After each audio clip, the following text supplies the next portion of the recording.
Muy buenas noches, queridos hermanos y amigos. Qué bueno ver a un grupo tan numeroso de personas aquí un miércoles en la noche para estudiar la palabra del Señor. Como se anunció, vamos a estudiar en nuestro tema de hoy algunos detalles sobre tal vez la profecía más difícil de la Sagrada Escritura, Daniel, el capítulo 11. Quiero decirles que una de las frustraciones que yo tengo es tratar de competir con la televisión. Saben que nos hemos vuelto muy superficiales en nuestra forma de pensar. En gran medida ya no podemos pensar lógicamente ni podemos en realidad concentrarnos sobre el estudio de la palabra de Dios, al menos que haya algo emocionante, algo espectacular. Lo que vamos a estudiar esta noche es complejo, pero creo que van a darse cuenta que es de grandísima importancia para estos últimos días. Así que vamos a tomar unos minutos para pensar y razonar de una forma calmada, serena. Procuremos concentrarnos sobre lo que vamos a estudiar. Sin embargo, antes de entrar a nuestro estudio, queremos pedir la compañía de Dios. Así que les invito a que junto conmigo inclinen sus rostros y vamos a orar. Padre Celestial, te damos gracias una vez más por el privilegio de encontrarnos en este lugar. Padre, necesitamos para comprender esta profecía sabiduría divina, pues la sabiduría humana no puede alcanzar a abarcar las grandes cosas de tu santa palabra. Así que pedimos que te manifiestes en este lugar por medio del ministerio de tu Espíritu Santo. Te damos gracias, Padre, por escuchar y responder nuestra oración, porque te lo pedimos en el nombre de Jesús. Amén. Al examinar los escritos del espíritu de profecía, es decir, los escritos de Ellen White, encontramos que ella solamente tiene 3 referencias al capítulo 11 de Daniel. Y ustedes se van a dar cuenta por qué estoy comenzando de esta forma mi presentación. Porque vamos a compaginar la escritura con estos comentarios del espíritu de profecía. Uno de esos comentarios que ella tiene sobre Daniel 11 es un comentario muy general. Un segundo comentario que ella tiene es un poquito más específico. Y el tercer comentario que ella tiene, y recuerden que ella escribió más de 100,000 páginas, y solamente hace 3 referencias primarias a Daniel capítulo 11. La tercera referencia es bien específica, y allí ella cita versículos del capítulo 11 de Daniel. En efecto, ella cita los versículos 30 hasta el versículo 36 del capítulo 11. Solo una vez en todos sus escritos ella cita algún versículo de Daniel 11.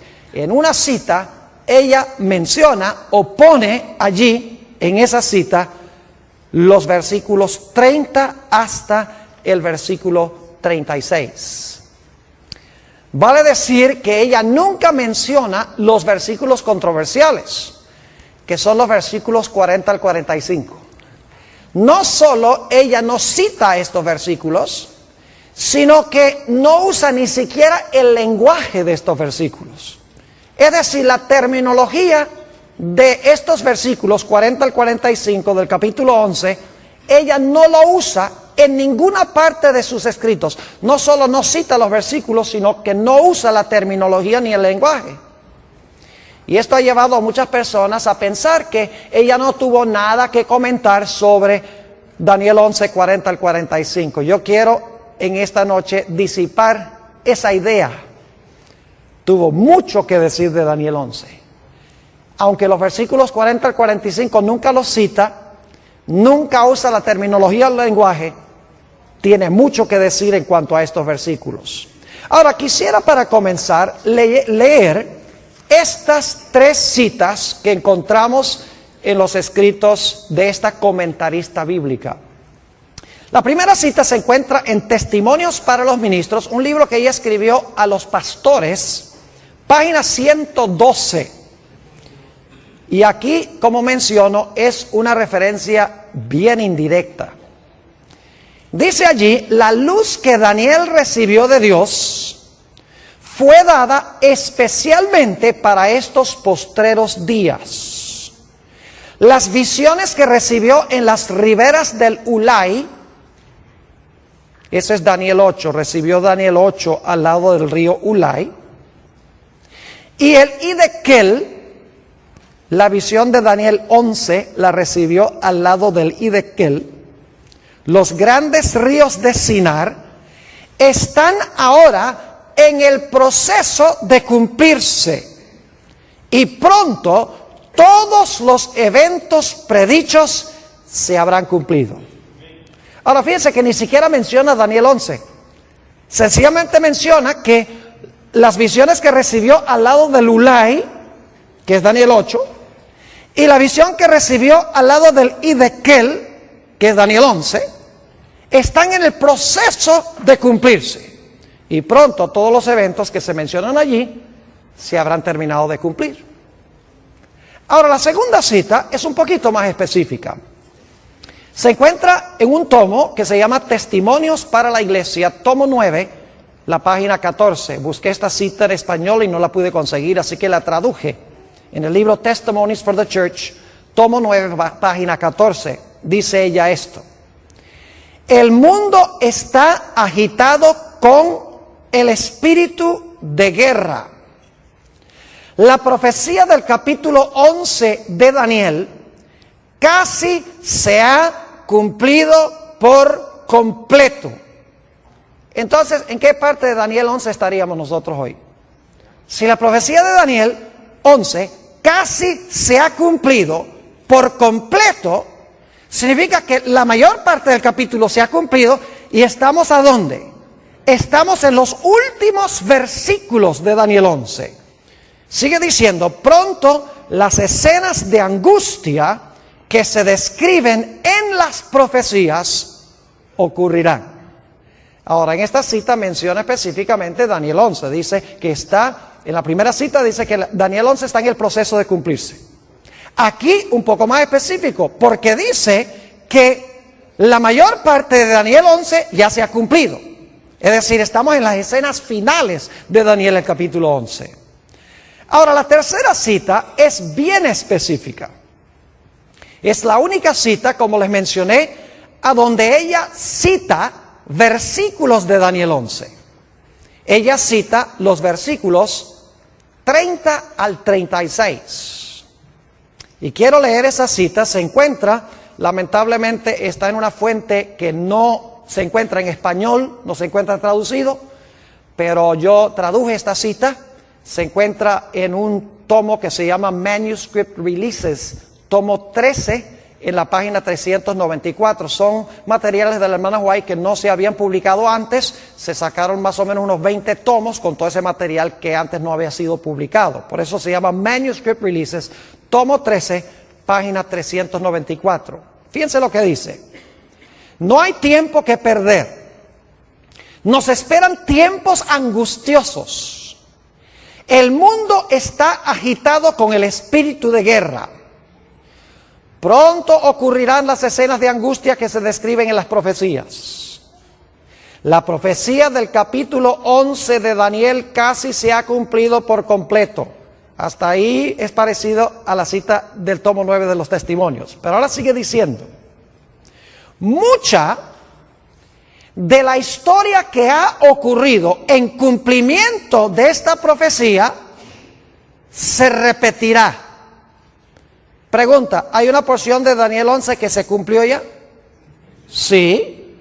Dice, una vez más, mucha de la historia que ha ocurrido en cumplimiento de esta profecía, no dice que la profecía se va a volver a repetir, dice mucha de la historia que cumplió la profecía se va a repetir.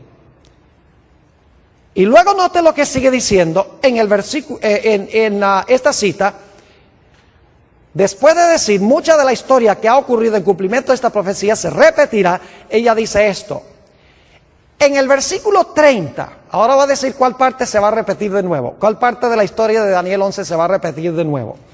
Dice, en el versículo 30, se habla de un poder que se enojará contra el pacto santo y hará según su voluntad. Volverá pues y se entenderá con los que abandonen el santo pacto. Y luego, no voy a citar los versículos, luego ella continúa citando los versículos 31 al 36. Es decir, el que leía es el versículo 30 y luego ella cita versículo 31 al 36 y entonces dice esto. Escenas semejantes a las que se describen en estas palabras ocurrirán. Yo pregunto entonces, ¿qué porción de Daniel 11, según esta autora, se va a repetir de nuevo? ¿O qué eventos históricos, en cuáles versículos se van a volver a repetir? Son los eventos que se describen ¿dónde? En los versículos 30 hasta el versículo ¿qué? Hasta el versículo 36. Y quiero recalcar nuevamente que ella no dice que la profecía se va a cumplir dos veces. Dice que mucha de la historia que se realizó en cumplimiento de esta profecía se va a repetir. No es la profecía, es la historia que cumplió la profecía la que se va a volver a repetir. Es decir, las escenas que describen los versículos 30 al 36 van a ocurrir de nuevo en la historia. Ahora, para entender lo que ella está tratando de decir, necesitamos regresar un momento para repasar la secuencia de reinos que encontramos en Daniel 7 y Daniel 8. Y esto lo voy a hacer rápido, no voy a buscar los versículos, porque la mayoría de los que estamos aquí hemos estudiado estas profecías. En Daniel 7 tenemos un león. ¿Qué representa el león? Babilonia. Luego tenemos un oso. ¿Qué representa el oso? Medo-Persia. Luego tenemos un leopardo. ¿Qué representa el leopardo? Grecia. Luego tenemos un dragón o una bestia terrible que representa ¿qué reino? Roma. Y luego a ese dragón le salen 10 cuernos. ¿Qué representan los 10 cuernos? Representan los 10 reinos en los cuales se dividió el imperio romano. Y luego entonces sale un cuerno ¿qué? Un cuerno pequeño que gobierna ¿por cuánto tiempo? Por 1260 años. Ahora, ¿qué representan los 10 reinos? O los 10 cuernos, 10 reinos de Roma. ¿Y qué representa el cuerno pequeño? El cuerno pequeño representa la iglesia romana desde el tiempo cuando cayó el imperio romano y se fragmentó en 10 reinos y 1260 años más adelante, en 1798, cuando recibió una herida mortal. Es decir, tenemos cierta secuencia de reinos: Babilonia, Medo-Persia, Grecia, Roma pagana, Roma papal. Esa es la secuencia de reinos. Ahora necesito ir a Daniel 8, porque Daniel 8 sigue la misma secuencia, pero hay una excepción. En Daniel 8 no empieza con Babilonia, sino que empieza con ¿cuál reino? Empieza con Medo-Persia. ¿Recuerdan un carnero? ¿Cuántos cuernos tiene el carnero? 2. Uno es más alto que el otro y dice que este carnero representa ¿qué reino? Daniel 8 lo dice, versículo 20. Dice, el carnero representa el reino de Medo-Persia. Muy bien. Y luego después se levanta un macho cabrío que viene y ataca al carnero. ¿Y qué representa ese macho cabrío que tiene un cuerno notable entre sus ojos? Representa Grecia. ¿Y qué representa el cuerno notable? A su primer rey, Alejandro Magno. Y luego ese cuerno es quebrado, que significa que cae Alejandro Magno, y luego salen ¿cuántos cuernos? Salen cuatro cuernos, y en medio de esos 4 cuernos sale un cuerno ¿qué? Un cuerno pequeño. Ahora, claramente en Daniel 8 dice que el carnero representa a Medo-Persia.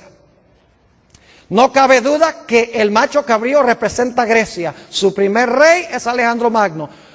Los 4 cuernos que salen cuando ese cuerno grande es quebrado representan los 4 reinos en que se fragmentó el reino griego.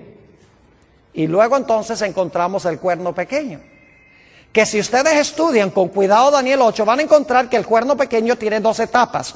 En primer lugar, el cuerno pequeño se extiende horizontalmente, porque conquista al norte, a la tierra deseable y al sur. Es decir, se extiende geográficamente. Pero luego dice que ese cuerno pequeño se mete con el reino de Dios y pisotea el santuario de Dios. Es decir, al principio es un cuerno político, pero luego se convierte en un poder religioso. Dos Romas. Roma política y Roma ¿qué? Y Roma religiosa. Es decir, tenemos la misma secuencia.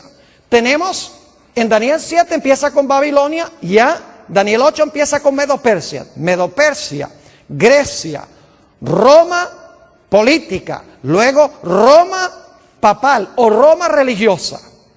Ahora, con este trasfondo podemos entender un poco mejor la secuencia de Daniel 11. Vayan conmigo a Daniel 11 y vamos a leer empezando en el versículo 2. Lógicamente no podemos estudiar todos los detalles de este capítulo porque nos tomaría demasiado tiempo. Lo que quiero es que vean la secuencia de reinos. Daniel 11 y el versículo 2. Fíjense con qué reino comienza Daniel 11.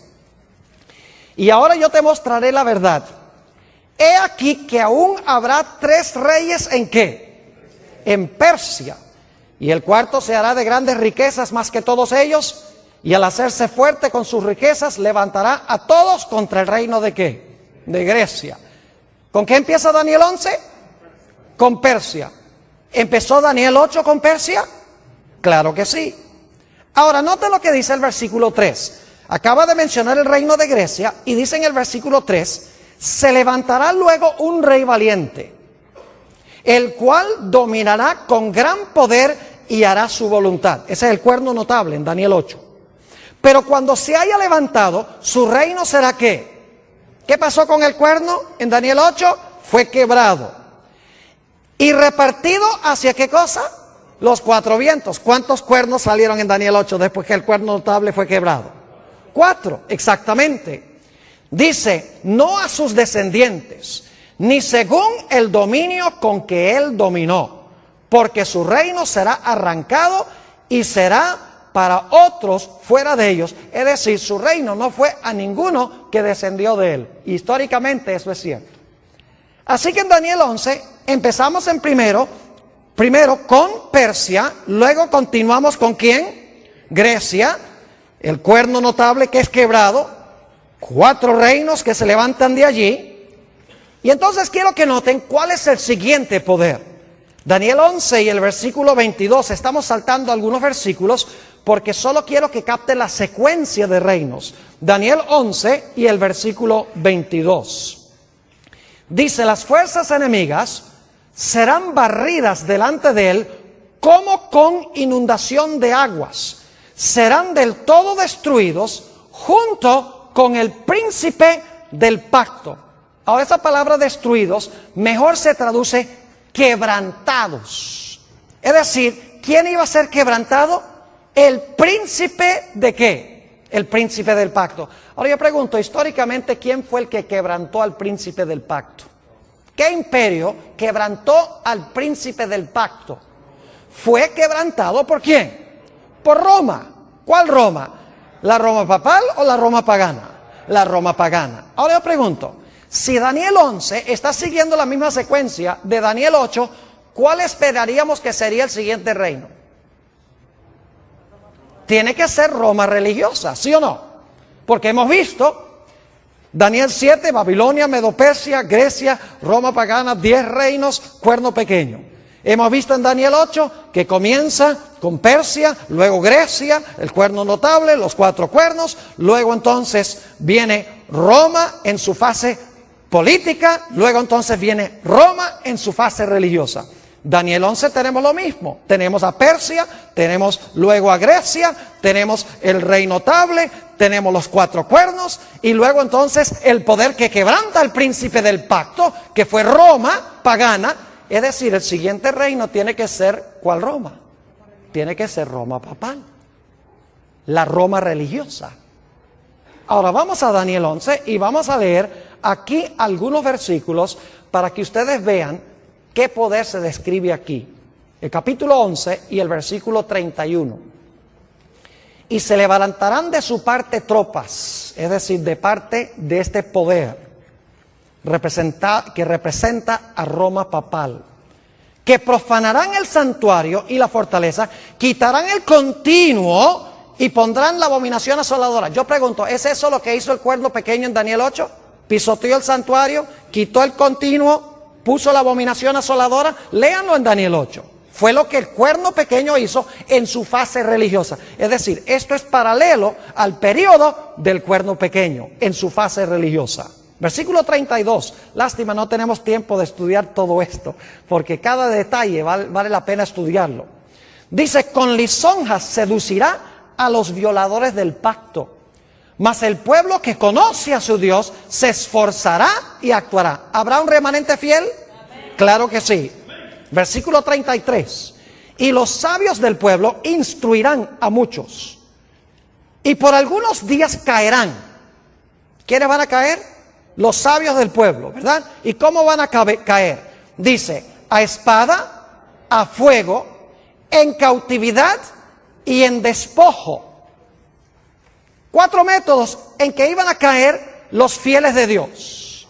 Y saben que si ustedes miran la Edad Media, van a encontrar que estos 4 métodos eran los que eran usados por la iglesia, empleando al Estado para perseguir a los que no estaban de acuerdo con las enseñanzas de la iglesia nominal de aquella época. ¿Han oído de que los mártires eran puestos en una estaca y quemados en la hoguera? ¿Han oído de que eran encarcelados, iban en cautividad?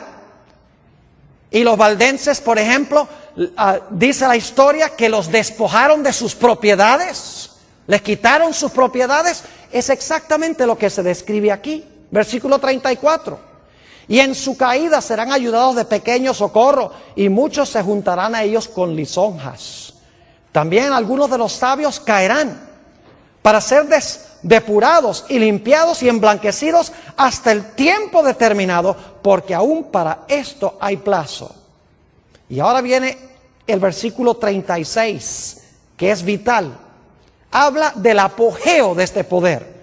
Dice, el rey hará su voluntad y se ensoberbecerá y se engrandecerá sobre todo Dios, y contra el Dios de los dioses hablará maravillas y prosperará. Yo pregunto, ¿el cuerno pequeño habló grandes palabras contra Dios? ¿El cuerno pequeño persiguió a los santos de Dios? ¿Sí o no? ¿Y prosperó, según Daniel 7 y 8? Claro que sí, es el mismo poder aquí. Dice, hablará maravillas y prosperará hasta que sea consumada la ira, porque lo determinado se cumplirá. Del Dios de sus padres, es decir, los padres son los apóstoles, los fundadores de la iglesia. Del Dios de sus padres no hará caso, ni del amor de las mujeres, ni respetará a Dios alguno, porque sobre todo se engrandecerá. Es decir, se va a proclamar Dios en la tierra, este personaje. Versículo 38. Mas honrará en su lugar al Dios de las fortalezas, Dios que sus padres no conocieron, es decir, el Dios de la fuerza, el Dios del Estado, usando el poder civil. Lo honrará con oro y plata, con piedras preciosas y con cosas de gran precio. En la misma descripción del traje de la grande ramera de Apocalipsis, el capítulo 17. Versículo 39, con un Dios ajeno se hará de las fortalezas más inexpugnables, y colmará de honores a los que le reconozcan, y por precio repartirá la tierra. Todo este pasaje, los versículos 30 al 39, están describiendo el período del cuerno pequeño de Daniel 7 y el cuerno pequeño de Daniel 8 en su fase religiosa, el período de los 1260 años de supremacía de la iglesia romana. Ahora, ¿está clara la secuencia? ¿Entiende la secuencia? Persia, Grecia, Roma en su fase pagana, luego Roma en su fase ¿qué? En su fase papal. Pero yo pregunto, según las profecías, ¿cuántas etapas de dominio tiene el cuerno pequeño o la bestia, o en este caso el rey del norte? ¿Cuántas etapas de dominio tiene? A ver, díganme ustedes. Tiene dos. ¿Cuál es la primera? ¿Gobernó por cuánto tiempo? 1260 años. ¿Verdad que sí? Ahora, cuando cayó, después de los 1260 años, en 1798, terminado, ya no se levanta más nunca. ¿O se va a volver a levantar? ¡Oh, se va a volver a levantar! Porque Apocalipsis 13 dice que la bestia que gobernó 42 meses, que es lo mismo que los 1260 días, iba a recibir una herida, ¿qué? Mortal. Y por un tiempo iba a estar fuera de comisión. Y luego su herida de muerte se iba a ¿qué? Sanar, y nuevamente iba a gobernar ¿qué cosa? El mundo. Ahora podemos entender por qué Ellen G. White dijo que escenas semejantes a las del pasado se iban a repetir. ¿Me están entendiendo lo que estoy diciendo? Porque el mismo poder que dominó en el pasado, que recibió una herida mortal, que ha estado herido a este sistema, porque no puede usar el poder civil como lo hacía en la Edad Media, ese poder se le va a sanar la herida y luego va a repetir lo que hacía ¿cuándo?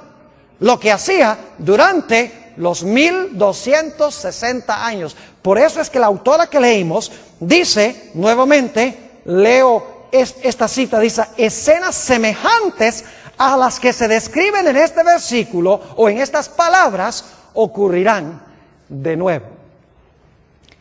Y luego entonces llegamos al versículo 40. Ahora yo quiero decirles cómo se relaciona el versículo 40 con los versículos 31 al 39. En el versículo 40 habla del rey del sur que se acornea contra el rey del norte. Es decir, el rey del sur ataca al rey del norte en el tiempo del fin. Pero luego dice que el rey del norte levanta contra el rey del sur, ¿qué cosa? Tempestad.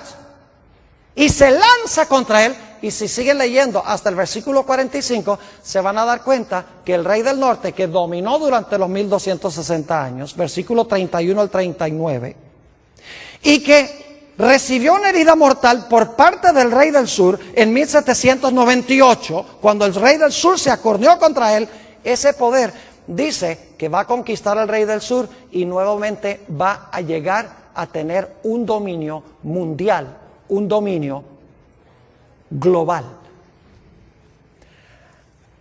Ahora, es interesante, como les mencioné, notar que Ellen G. White no cita ni un solo versículo de los versículos 40 al 45. O sea, cita hasta el versículo 36, nos ubica.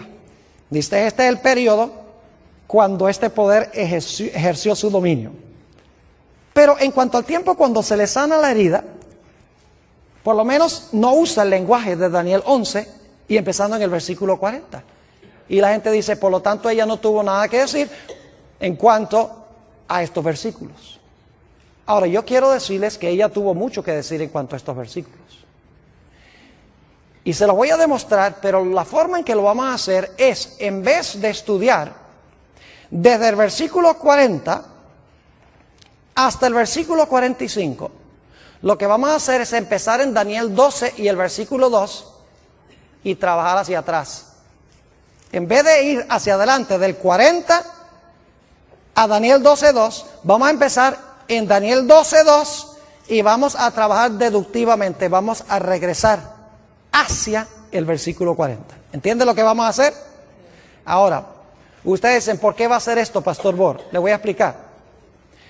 Porque Ellen G. White, aunque no cita los versículos 40 al 45, varias veces cita Daniel 12 y el versículo 1. Es decir, ella varias veces menciona Daniel 12.1. Y ustedes dicen, ¿por qué es importante eso?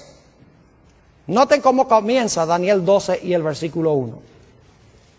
Dice, en aquel tiempo se levantará Miguel.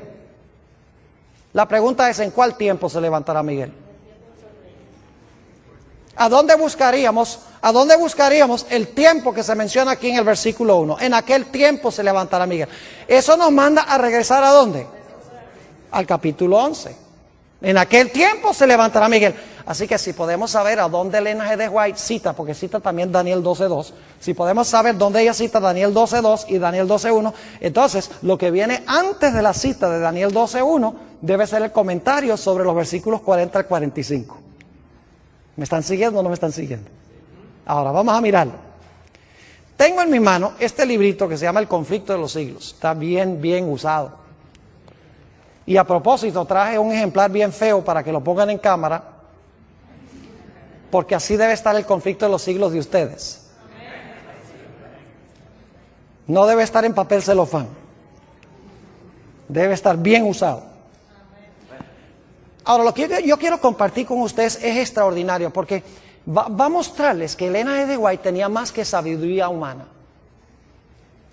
Es increíble cómo ella compagina perfectamente con la profecía de Daniel 11 sin usar el lenguaje. Yo creo que ella misma tal vez ni sabía lo que estaba haciendo. Ahora escuchen bien, les voy a dar las páginas. En la página 695, y no voy a leer todas las citas, pero en la página 695 del conflicto de los siglos, ella cita Daniel 12 y el versículo 2. Ahora, ¿qué es lo que dice Daniel 12 y el versículo 2? Dice, y muchos de los que duermen en el polvo de la tierra serán despertados, unos para vida eterna y otros para vergüenza y confusión perpetua. En la página 695 del conflicto de los siglos, ella cita ese versículo. Ahora queremos trabajar un poquito más hacia atrás. ¿Saben ustedes cómo se llama el capítulo a donde ella cita ese versículo de Daniel 12 y el versículo 2? El título de ese capítulo es La liberación del pueblo de Dios. ¿Por qué es importante? Dicen ustedes. Vamos a Daniel, el capítulo 12, y fíjense algo interesante. Dice, en aquel tiempo se levantará Miguel. Lo primero que quiero que noten. En aquel tiempo se levantará Miguel, el gran príncipe que está de parte de los hijos de tu pueblo. Se va a levantar Miguel, el que está a favor de su pueblo. Segundo, ¿y será tiempo de qué?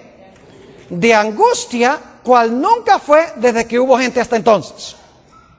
Número 2. Número 3, pero en aquel tiempo de angustia, tu pueblo será ¿qué? Libertado. Todos los que se hallaran escritos en el libro. Y luego número 4, dice, muchos de los que duermen en el polvo de la tierra serán despertados. 4 cosas. Se levanta Miguel, viene un tiempo de angustia, es libertado el pueblo de Dios. ¿Y qué? Y viene la resurrección especial. Ahora estamos trabajando no hacia adelante, sino hacia atrás. Vimos en la 695 que cita Daniel 12:2. Ahora, el título de ese capítulo, que comienza en la página 693, es la liberación del pueblo de Dios. ¿Por qué es importante eso? Porque es la última frase del versículo 1 del capítulo 12. En aquel tiempo será ¿qué? En aquel tiempo será libertado tu pueblo, todos los que se hallaren escritos en el libro.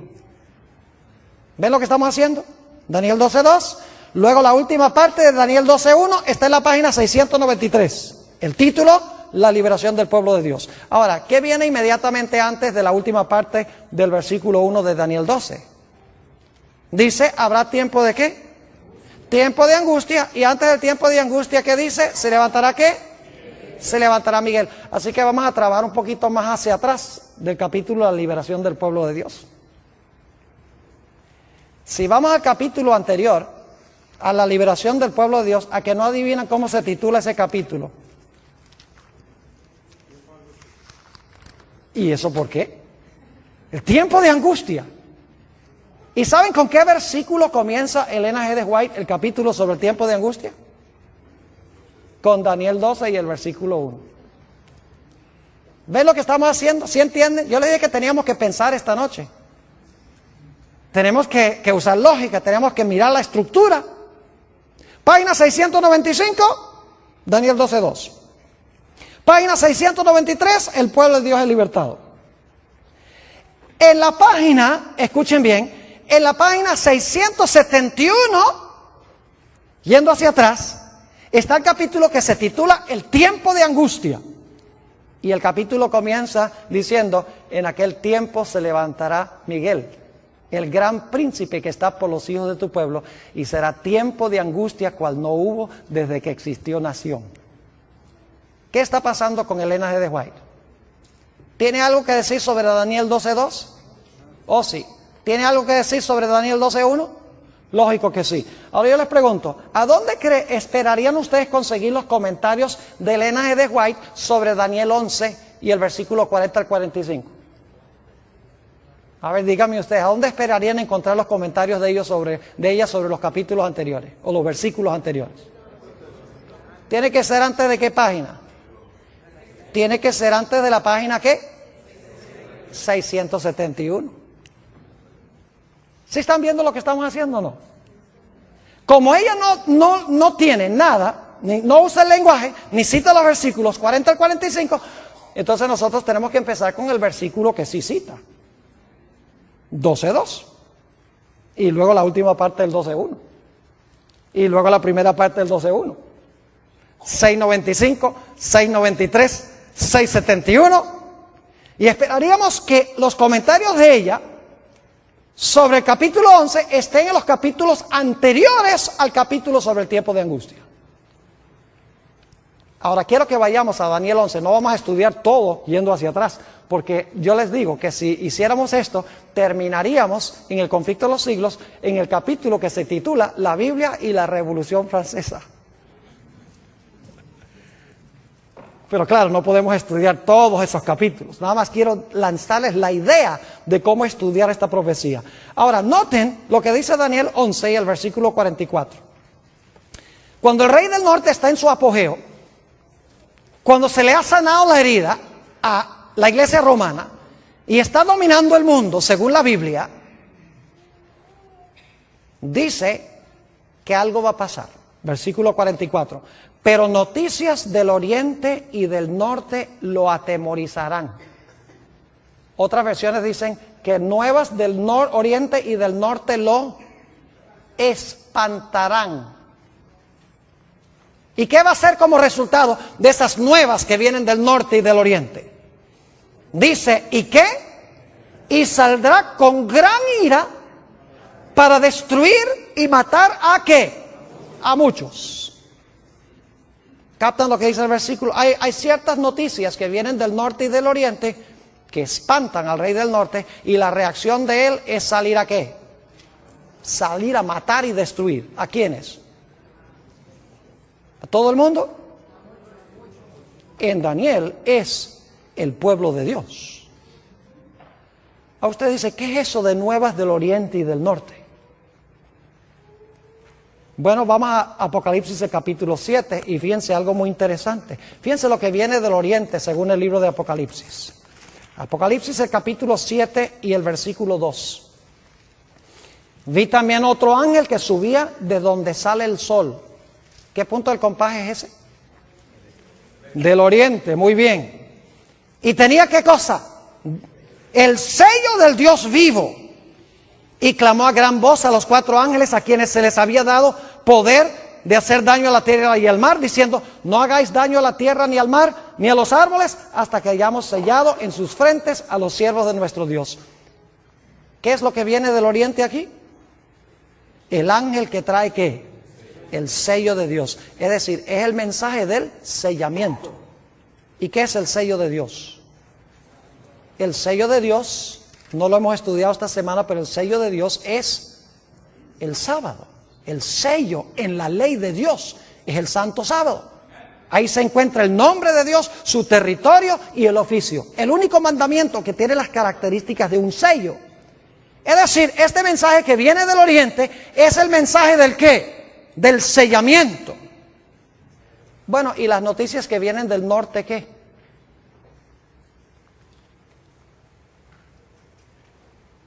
Ahora, nosotros generalmente pensamos en los puntos del compás. ¿Dónde queda el norte aquí? Que estoy un poquito desubicado. ¿Hacia allá? Ok, nosotros generalmente pensamos norte hacia adelante, sur hacia atrás, oriente a la derecha y occidente a la izquierda. Pero técnicamente hablando, el norte es arriba y el sur es abajo. El oriente es la mano derecha y el occidente es la mano izquierda. Yo pregunto, ¿a dónde tiene Dios su trono? En el cielo. Pero específicamente, ¿en qué punto del compás según la Biblia? Cuando Lucifer quiso ocupar el trono de Dios, dice que quiso ocupar el trono de Dios a los lados ¿de qué? A los lados del norte. ¿Y Dios vive dónde? Ya hemos visto, vive en el cielo. Ahora noten Apocalipsis el capítulo 18. Apocalipsis el capítulo 18 va a hablar de la caída de este sistema religioso apóstata. Dice en Apocalipsis 18 y el versículo 1: después de esto vi a otro ángel descender ¿de dónde? ¿Qué dirección del compás es eso? Del norte, muy bien. Después de esto vi a otro ángel descender del cielo con gran poder, y la tierra fue alumbrada con su gloria. Pregunto, ¿son nuevas que vienen del norte, sí o no? ¿Sí? ¿El sello viene del oriente? Claro que sí. Y clamó con voz potente diciendo: ha caído la gran Babilonia, que dicho sea de paso, el mismo rey del norte de Daniel, el capítulo 11. Y se ha hecho habitación de demonios y guarida de todo espíritu inmundo y albergue de toda ave inmunda y aborrecible. Es decir, este sistema religioso ha caído porque impone la marca de la bestia, mientras que Dios, ¿qué es lo que da? Su sello. Versículo 3: porque todas las naciones han bebido del vino del furor de su fornicación, y los reyes de la tierra han fornicado con ella, y los mercaderes de la tierra se han enriquecido de la potencia de sus deleites. Y ahora escuchen, esto es lo que especialmente espanta este sistema, no solamente porque se está predicando que el sistema ha caído, sino que se está llamando a los que están en el sistema a salir. Dice en el versículo 4: y oí otra voz del cielo que decía: salid de ella, pueblo mío, para que no seáis partícipes de sus pecados, ni recibáis parte de sus plagas. Yo pregunto entonces, ¿cuáles son las nuevas que vienen del oriente y del norte que espantan a este rey del norte humano que quiere usurpar el lugar de Dios? Es el mensaje de ¿qué? Del sellamiento, y el mensaje de que Babilonia ha caído, y la invitación de que los fieles de Dios salgan de ese sistema apóstata. Ahora, volviendo otra vez al espíritu de profecía, a que no adivinan cómo se llama el capítulo antes del capítulo que dice tiempo de angustia.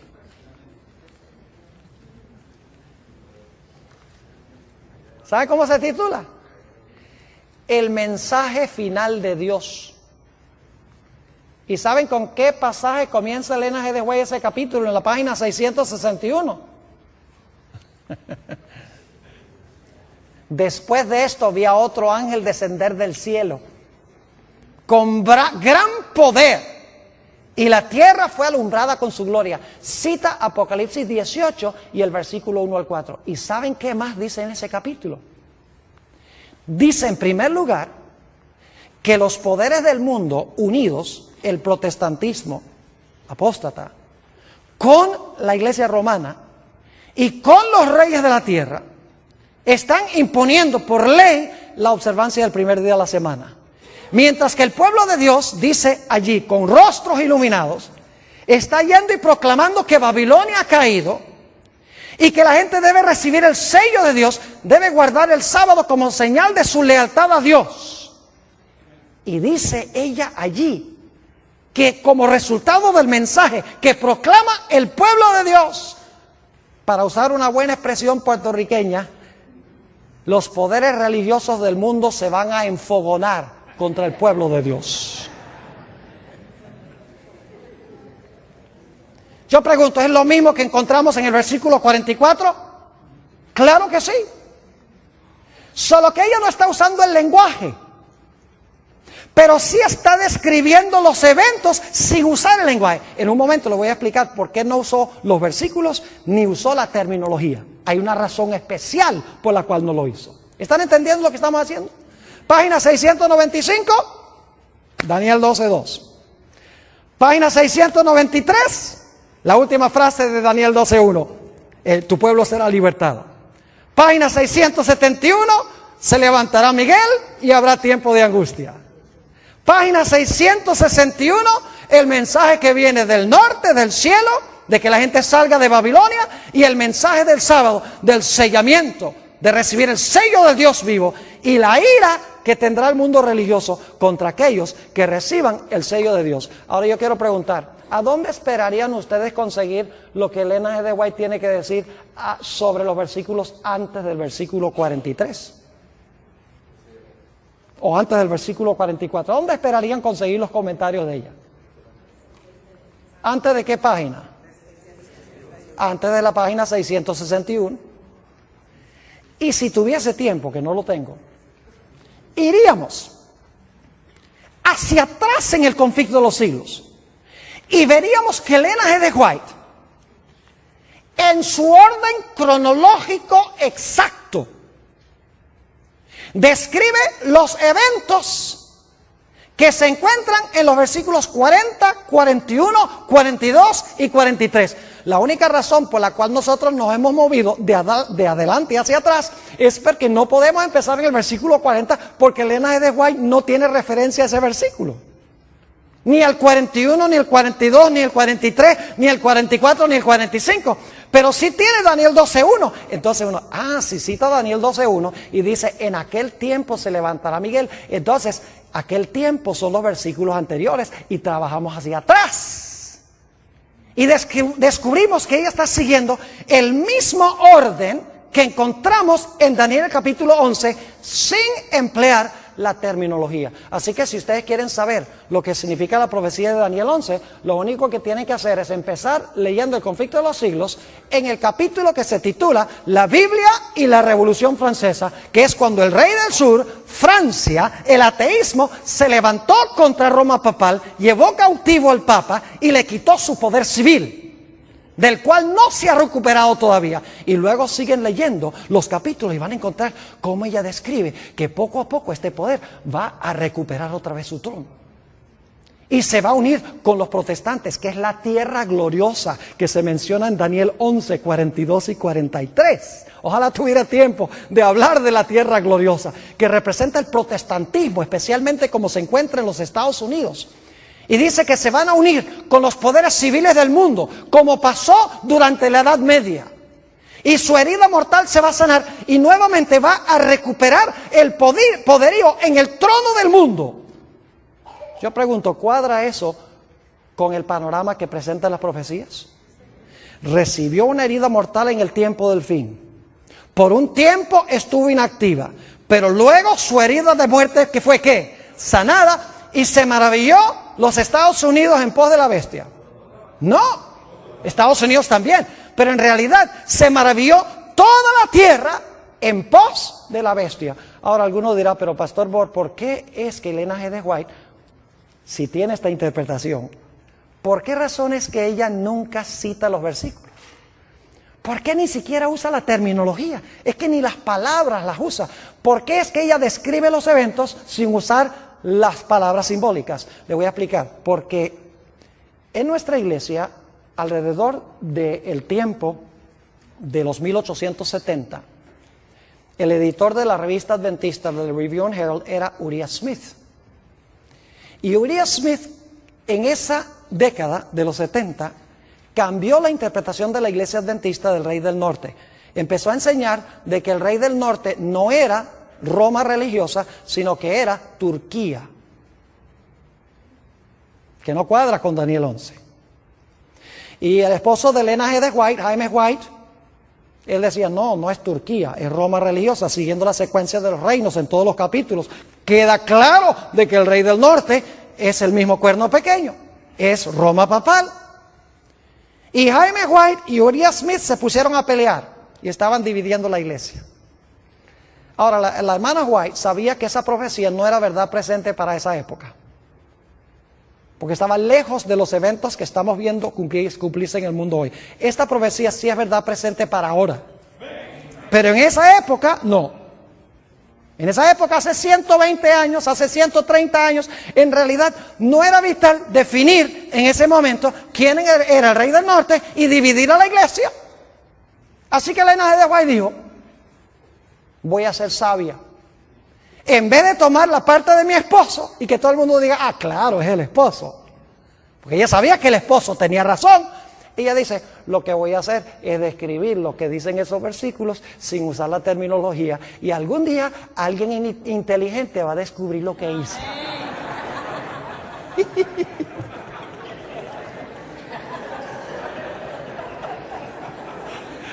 Y quiero decirles, yo no soy el único que lo he descubierto. Pero mis hermanos y hermanas, estas no son cosas que nosotros podemos descubrir nada más leyendo someramente la Escritura. Por eso les digo, la televisión ha arruinado en gran medida nuestra capacidad de pensar, nuestra capacidad de razonar, de pensar estructuralmente. Ya no lo hacemos, porque todo lo queremos digerido. Queremos ahí sentarnos a ver la telenovela, todo está ahí superficial. Y hemos dejado de razonar, de pensar, de luchar con los grandes problemas que presentan las profecías y las Escrituras. Yo pienso que puedo regañarlos porque esta noche es mi última noche. Ahora escuchen bien. Algunas personas preguntan, Pastor, ¿por qué Ellen G. de White no menciona a Islam en las profecías? Porque hoy en día hay algunos en la iglesia adventista que están encontrando a Islam. Inclusive hay un teólogo famoso de la iglesia adventista que está diciendo que el cuerno pequeño es Islam. Y bien famoso, no voy a mencionar su nombre porque esto va a salir al aire. Pero está diciendo que el cuerno pequeño es Islam. Porque como los musulmanes están en las profecías, están en la historia ahora, en las noticias, tiene que estar en la Biblia. Lo mismo hizo Uriah Smith en la década de los 1870, como Turquía estaba en las noticias, dice, hay que conseguir a Turquía. ¿Cuántas veces menciona Ellen G. de White a los musulmanes como cumplimiento profético en la última mitad del conflicto de los siglos? Ni una sola vez. Ahora, yo creo que lo que está pasando con los musulmanes puede precipitar el cumplimiento de profecías bíblicas, pero no es el cumplimiento de una profecía bíblica. ¿Me estoy explicando? Es decir, puede ser funcional en llevar a cumplir profecías bíblicas, pero no es el cumplimiento de una profecía bíblica. Yo les voy a decir, hay 3 razones por las cuales yo creo que se ha levantado Islam para cumplir profecías bíblicas. Número 1, porque Satanás quiere poco a poco que la gente pierda sus libertades en este país. Porque él sabe que no puede quitar la libertad de la noche a la mañana. Y no voy a describir cómo poco a poco hemos ido perdiendo nuestras libertades. No radicalmente, pero poco a poco. Y va a ser muy fácil algún día usar todas estas, la ley patriota y todas estas cosas, como una excusa para que nosotros seamos echados en la cárcel y no podamos tener un abogado, ni nos digan de qué nos están acusando. Y para que puedan escuchar nuestras conversaciones telefónicas. ¿Me estoy explicando? Primera razón, para perder las libertades poco a poco. Segundo, para traer a los Estados Unidos a la prominencia a nivel global. Porque eso es lo que Apocalipsis 13 dice que tiene que pasar. Los Estados Unidos tiene que, como decimos en inglés, flex its muscles. Porque es el país, es el poder prominente en Apocalipsis 13, unido con Roma papal. Y en tercer lugar, fíjense qué sabio es el diablo. El diablo yo creo se va a morir por trasnochado. Por estudiar las Sagradas Escrituras. Porque él estudia las profecías para ver cómo contrarrestar las profecías como las presenta Dios en la Biblia. ¿Saben ustedes que hoy en día la mayoría de las iglesias están mirando al Medio Oriente para el cumplimiento de las profecías? Irak, Afganistán, los palestinos, Israel, que se va a reconstruir el templo. Y todos están mirando allá. Y mientras tanto las profecías se están cumpliendo con Roma y con los Estados Unidos y nadie lo ve porque la gente está mirando a donde no es.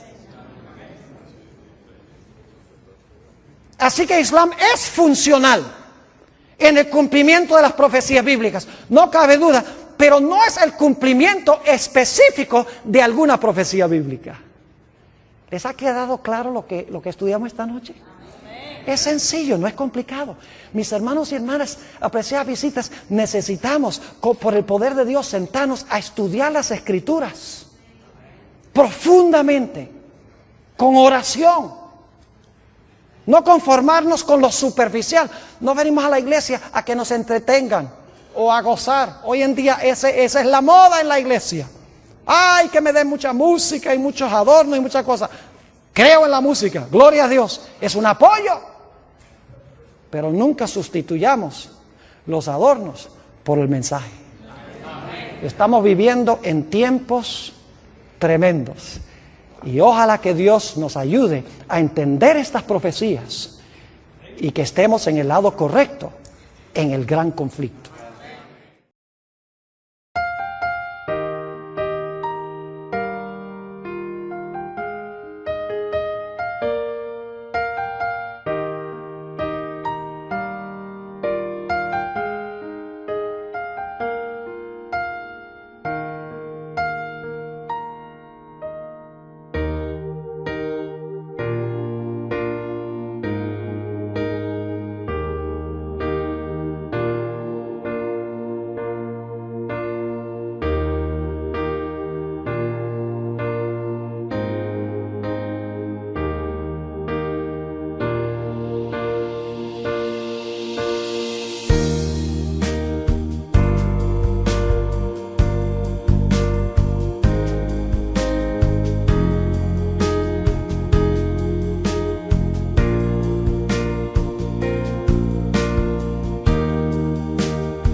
Sau cơn mưa đêm em đã làm gì giờ, khói thuốc lăn lăn nhì giờ. Anh chỉ muốn một đêm này không ngày ai ôm anh gì. Yeah, yeah, em muốn là quên mà sao mà em đã cần đi nhưng mà 30. Anh không thể giữ em được bên mình. Bao nhiêu ngày sau đã ghen tình, bao nhiêu ngày mấy em đã quên rồi. Vẫn là con má nằm bên tôi, giờ chỉ con má nằm mòn trôi. Yeah, anh chẳng thể giữ để cho em nhiều điều. Em còn muốn điều em còn muốn yeah, em còn muốn yeah. Em nhớ muốn bên anh như khi em muốn bên anh. Em nói muốn say nhà này là mơ mà em cần anh yeah.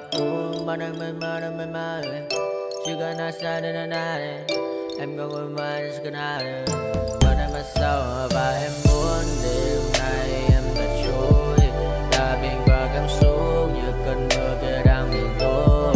Đã mệt mà đi má đôi má em thật u sầu, mà đi má đôi má em thật màu nâu. Và anh muốn ôm em thật chặt vào trong khu phố anh ôm lấy một tay em không thể thắng dần như cơn mưa anh không ngần lại yeah. Em đã đi xa đi mất yeah. Chỉ còn anh một đêm cất yeah. Nỗi buồn như anh không ngờ như em yeah. Ta không bên nhau xa rồi, chỉ còn cơn mưa kia đang nhạt trôi và em xa rồi. Chỉ còn anh đêm nơi cơn mây mờ phôi yeah.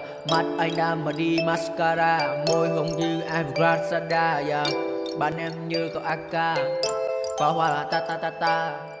Anh bay lên trên trời cao, không ngăn đau trên mình vì sao mọi thứ cùng anh yeah, yeah. Chỉ cần như anh mà bao nhớ say mê mà xuống anh em hai ta cùng chơi nhưng mà có